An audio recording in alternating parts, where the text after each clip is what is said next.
आईची जी अवस्था चाललेली आहे माय मराठीची, या मुख्यमंत्र्यांनी त्या माय मराठीवरती आधी आपलं लक्ष दिलं पाहिजे।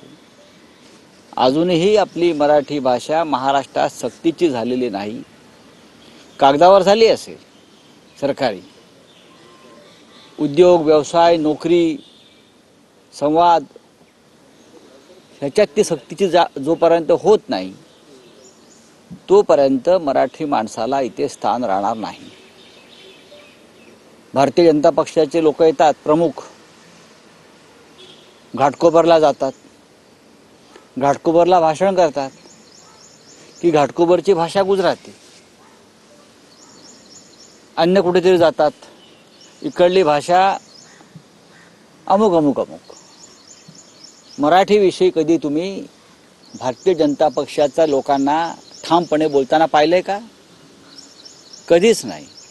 याचं कारण या महाराष्ट्राच्या निर्मितीमध्ये ह्या लोकांचं योगदान नाही। संयुक्त महाराष्ट्राचा लढा असेल, बेळगाव कारवार सीमा प्रश्न असेल, आताही तिकडे बेळगावमध्ये मराठी भाषेवरती एवढा अत्याचार होतो आहे, कधी इकडे भारतीय जनता पक्षाच्या लोकांनी तोंड वर केलंय का त्यांचं? नाही।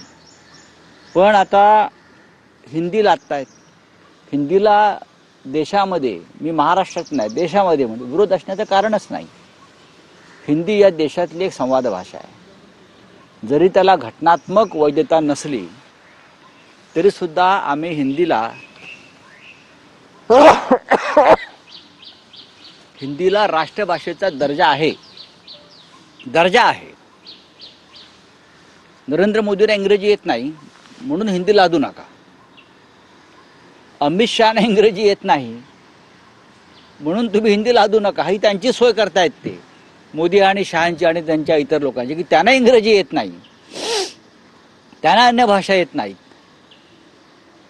त्यांना हिंदीही मोडकं तोडकं येत आहे। अमित शहांचं हिंदी ऐका तुम्ही, म्हणून तो सूड काढायचा इतर भाषांवरती, हे बरोबर नाही आहे।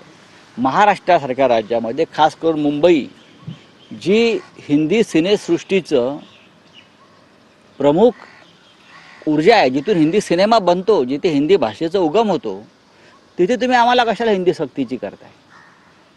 या महाराष्ट्रातून, या मुंबईतूनच हिंदी सिनेमा, हिंदी गाणी, हिंदी साहित्य, हिंदी नाटक हे इथे आहे। या शहरात आणि या महाराष्ट्र पृथ्वी थिएटर कुठे आहे? इतर कुठल्या भागात आहे का?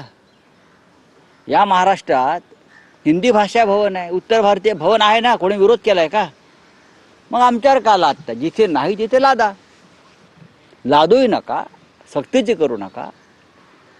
हिंदीचा प्रचार आणि प्रसार करा।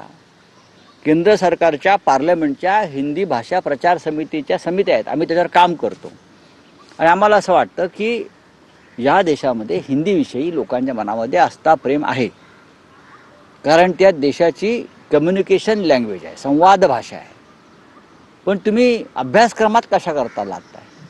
हिंदी यायला पाहिजे, पण तुम्ही अभ्यासक्रमात लादून विद्यार्थ्यांचं नुकसान करू नका।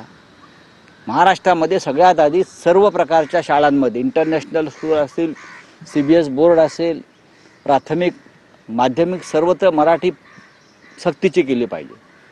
तेवढी हिंमत तुमच्यात आहे इंटरनॅशनल शाळांमध्ये मराठी सक्तीची करण्याची? ते करावं। नोकरी धंद्यामध्ये नोकऱ्या मिळवण्यासाठी मराठी सक्तीची करताय का? अजून केलेली नाही, ते करा आणि मग इतर भाषांवर बोला।